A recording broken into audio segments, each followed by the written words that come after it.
સુરત શહેરના રાંદેર વિસ્તારમાં પત્ની પૂજાની હત્યા કરનાર સરફરાઝની પોલીસે ધરપકડ કરી। મળતી માહિતી પ્રમાણે સુરતમાં પતિએ પોતાની પત્નીને છરીના ઘા મારીને હત્યા કરી દીધી।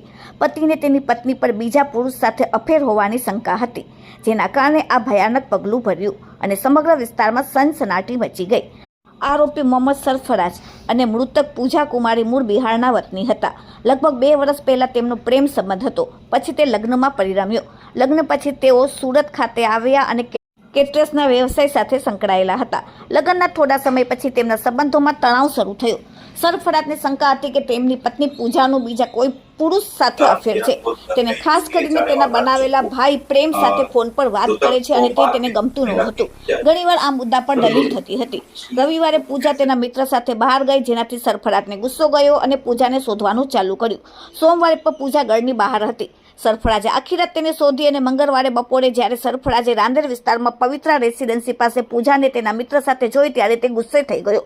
બંને વચ્ચે રસ્તા પર ઉગ્ર ઝઘડો થયો અને સરફરાજે છરી કાઢીને તેના પર હુમલો કર્યો। પૂજાને છાતીના ભાગે ગંભીર ઈજા થઈ અને નજીકના લોકોએ તેને તાત્કાલિક સુરતની સિવિલ હોસ્પિટલમાં લઈ ગયા, જ્યાં રસ્તામાં તેનું મોત નીપજ્યું। મોત નીપજતા જ ડોક્ટરે તેને મૃત જાહેર કર્યો। રાંદેર પોલીસે જણાવ્યું કે આ ઘટના રામનગર વોકવે નજીક અંબિકાનગર સોસાયટી પાસે બની હતી। પ્રાથમિક તપાસમાં આ કેસ પતિ પત્ની વચ્ચે ઝઘડા અને શંકા સાથે જોડાયેલો છે। હાલમાં રાંદેર પોલીસે તાત્કાલિક ગુનો નોંધીને આરોપી મોહમ્મદ સરફરાજને ઝડપીને કાયદેસરની કાર્યવાહી કરી। Bureau report, daily India TV, Surat.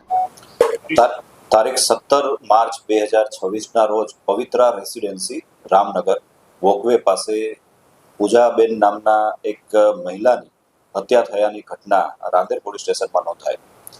સમગ્ર બનાવ પતિ પત્ની તરીકે રહેતા સરફરાજ અને પૂજાબેન વચ્ચે ઘરકંકાસ ચાલતો અને આ ઘરકંકાસમાં પૂજાબેનના માનીતા ભાઈ પ્રેમ પણ અવારનવાર પૂજાબેન સાથે મુલાકાત કરતા।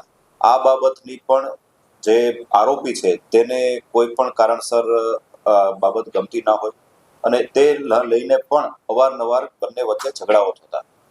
આ ઝઘડાના એક અન્ય સ્વરૂપે તારીખ 17 માર્ચના રોજ ફરિયાદી, મરણ જનાર અને આરોપીની મુલાકાત ઉગત કેનાલ પાસે થઈ અને બંને વચ્ચે વાતચીત ચાલતી હતી। એ વાતચીત દ્વારા ઉગ્ર સ્વરૂપ ધારણ કરેલું અને ફરિયાદીના સાથે હાજર મરણ જનાર મહિલાના પતિ દ્વારા ઘરમાં વપરાતું ચપ્પુ છાતીના ભાગે મારી અને મહિલાની હત્યા નિપજાવવામાં આવેલ છે।